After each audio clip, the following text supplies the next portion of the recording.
Donald Peterson presents The True Adventures of Junior G-Men. The Junior G-Men are on the air, speeding to your homes, ready for action. Stand by. All Junior G-Men, stand by. Stand by for the thrilling details of the footprint that solved the crime.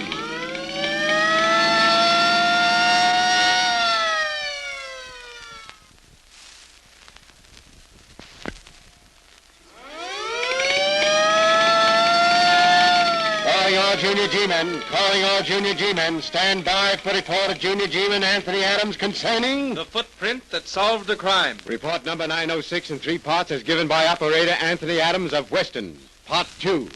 Well, last time I told you about the Kirbys, the people who live in a ground floor apartment right across the hall from us.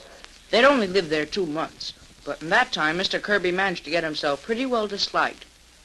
He had made several complaints to Mr. Daniels, the superintendent, and practically accused him of stealing some old letters in a diary that had disappeared from the Kirby apartment.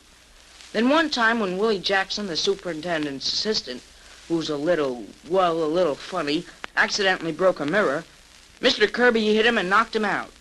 Now, Dad had never even spoken to Mr. Kirby, and that's why we were both surprised when one night he came over to our apartment and told us that his life had been threatened, and he explained that a long time ago, he and a man by the name of Ralph Graham had sold a lot of worthless bonds. And when the police finally caught up with them, Mr. Kirby managed to escape, while his partner was captured. After serving 2 years of his sentence, Graham died in prison, and Mr. Kirby was sure that the writer of the threatening letters he'd been receiving was a friend or relative of his dead partner. Now, after telling us the whole story, Mr. Kirby insisted that Dad helped him to find the identity of the man who signed himself the Avenger, and threatened to make lots of trouble if Dad went to the police. Well, almost an hour after Mr. Kirby had left our apartment, a stranger came and asked where Kirby lived. And when he left... Dad, that man... Oh, what about him? The Avenger. Do you suppose it could have been... Good heavens, son, if he... Oh, but it couldn't have been. It couldn't have been, and yet... Oh, come on, son, let's forget all about this before it drives us both insane. Oh, but we just can't forget about it, Dad. We're in this thing pretty deep. Well, gosh, we just got to get out. Oh, but how? It seems to me that Kirby has us pretty well sewed up. If I try to get in touch with the police, why... You've got to get in touch with the police, Dad. You've got to. It's the only way out. Now what? Gee, Dad, if it's that man again, maybe... Easy, son, easy. I'm going to open the door. Well, but... Why, Mrs. Kirby. Yes, I'm Mrs. Kirby. Oh, Mr. Adams, something terrible's happened. What? What's happened? My husband, he's dead. Dead? Kirby's dead? Murdered. Murder? Good heavens, are you sure? Oh, I'm positive he's lying there right in front of the open window and... Oh, his poor Mr. Adams. Of course. But tell me, are you sure he's dead? Yes, I am. He's so... Oh, Mr. Adams, I don't know what to do. I don't... The police, did you call them? No, I didn't. I rushed right over here. Well, then in that case, I'd better call them right away. Now, you just try to get a grip on yourself, and I'll... Well, it happened that Detective Sergeant Drake, an old friend of Dad's, was placed in charge of the case. And after he'd started the investigation going, he came over to our apartment with a uniformed policeman. Of course, Dad told him all about Mr. Kirby's visit, how he'd threatened to make trouble, and... Well, after Dad had finished the whole story... Well, that's very interesting, Adams. Very interesting. Supplies a lot of answers. Now, let's see if I've got it all straight. Whenever I make a mistake, just break in on me. All right, go ahead. 11 years ago, Kirby and a man named Ralph Graham were selling worthless bonds. In other words, they were a couple of swindlers. Kirby admitted that, didn't he? Yes, he did. Now, the law finally caught up with him. And although Kirby managed to escape, Graham was arrested, convicted, and sent to prison, where he died after serving 2 years of his sentence.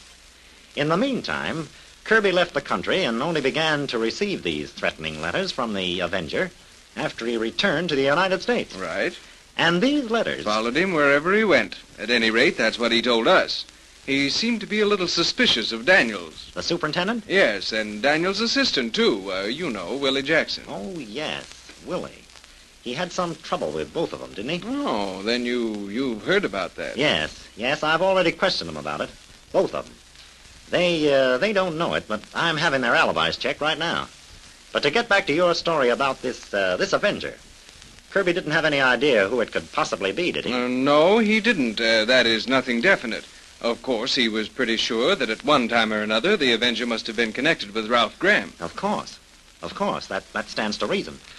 However, it's just possible that the Avenger wasn't responsible for Kirby's death. In that case... Oh, Brown. Yes, sir. Run across the hall and tell Mrs. Kirby I want to see her as soon as possible. Yes, sir. I'll send to it right away. Well, Adams, this is beginning to look like a pretty tough case.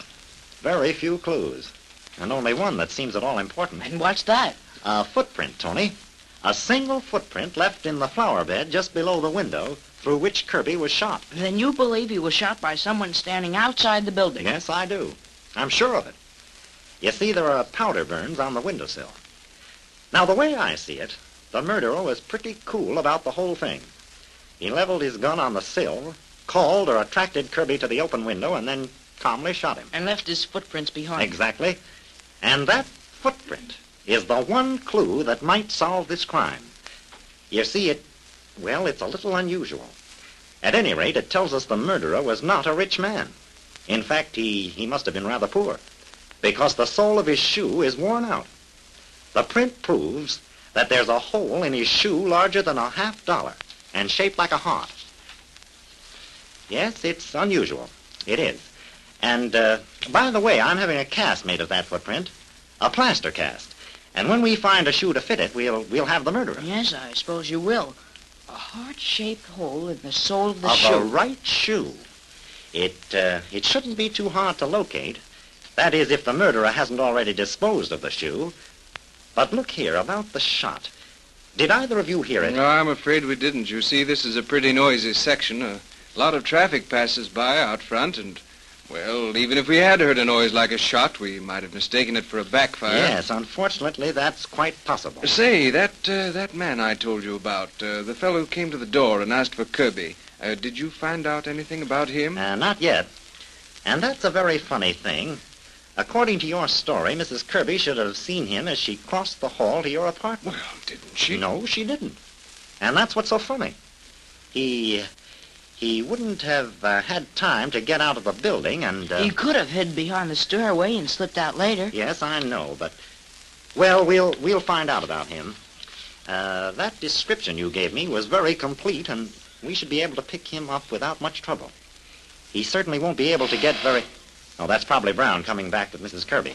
Mind if I answer it, Adams? Oh, not at all. Go right ahead. Thanks. Here she is, sir. Good. Come right in, Mrs. Kirby. Please, you're not going to ask me any more questions. You're not... I'm sorry, Mrs. Kirby. I've got to. Now, please, just step this way. Oh, but I've told you that... Oh, very well. Oh, thank you. All right, Brown, you can wait outside. Yes, sir. Now, Mrs. Kirby, I'll just try to make this as easy for you as I possibly can. It's not very pleasant, I know, but... Well, duty is duty and often rather unpleasant. Oh, please get to the point. What do you want to know? How long were you married to Mr. Kirby? 6 years. I was visiting in Canada when I first met him, and, well, we returned to the States together and were married. I see. And how long after your marriage was it that the threatening letters began to arrive? Oh, you know about them? Yes, I do. Now, please answer my question. How long after your marriage was it that the first threatening letters began to arrive? Almost 2 years. In other words, your husband received those threats over a period of 4 years. Is that correct? Yes, it is. Where were you when the first one arrived? In Cleveland. In Cleveland, eh? Yes. We left right away, though. Hoping, I suppose, to prevent the writer who called himself the Avenger from making his threats good. That was it. But it didn't do any good. The letters followed? Yes. Wherever we went, the letters followed. And you have no idea who sent them? No. Neither did my husband. Of course, we knew it must have been someone who... Stay where you are, Adams. I'll answer it. All right. Well, now, Doc, Well, leave me alone. Well, what's this? Sorry to bother you, sir, but one of the boys caught this guy trying to beat it out the back way. I thought you might want to ask him a few questions. Well, Brown, you had the right idea. Come on in, fella. Come on in. Listen, copper, I ain't done nothing honest, I ain't. Come on in. All right, but I didn't Close do the any... door, Brown. Yes, sir. Now, if you'll just... Drake, that man. What about him, Adams? That's the man who came to the door and asked for Kirby. Well, that's just fine. All right, fella, how about it? You got me wrong, all wrong, see? I didn't kill Kirby. I didn't have nothing to do with it. Oh, then how did you know Kirby was killed? Well, you think you got me, don't you? Well, you got another thing coming. I heard the dame tell this guy that Kirby'd been murdered, and I thought... You mean you heard Mrs. Kirby telling Mr. Adams that her husband had been killed? Yeah, that's it. Where were you at the time? Hiding behind the bend in the stairway. Why were you hiding? Because I didn't want to be seen. Why not? Because Well, I was out to get Kirby myself. You mean you wanted to kill him? Yeah. But I didn't. Honest, I didn't. You gotta believe me. Someone else beat me to it. What did you have against Kirby? Why did you want to kill him? Well, because he had me fired. I drive a truck, see?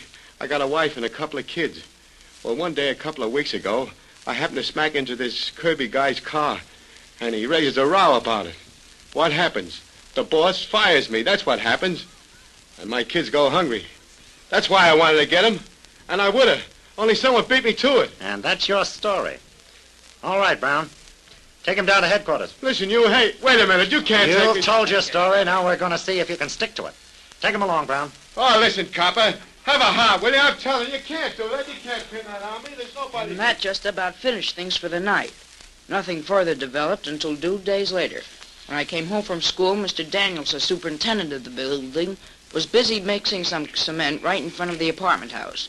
As I walked up to him... Why, hello there, Tony. Oh, hello, Mr. Daniels. And how's the boy? Oh, I'm okay. Any news? News? Yeah, about the Kirby mystery. Oh, that. No news. Are the police still holding that truck driver down at headquarters? Yes, and he's holding out.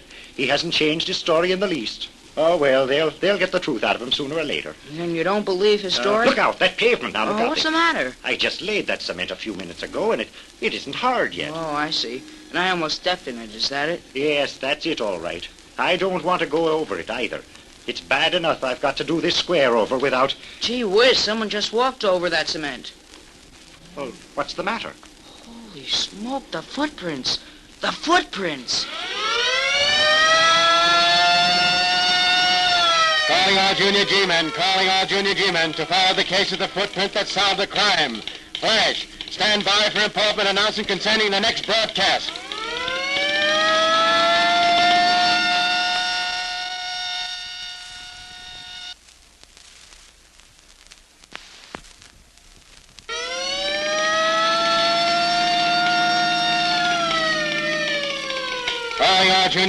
Calling all Junior G-men to proceed at once to points of duty. Calling Junior G-man Anthony Adams to report to Director Donald Peterson at the next meeting on this station to continue report concerning... The footprint that solved a crime.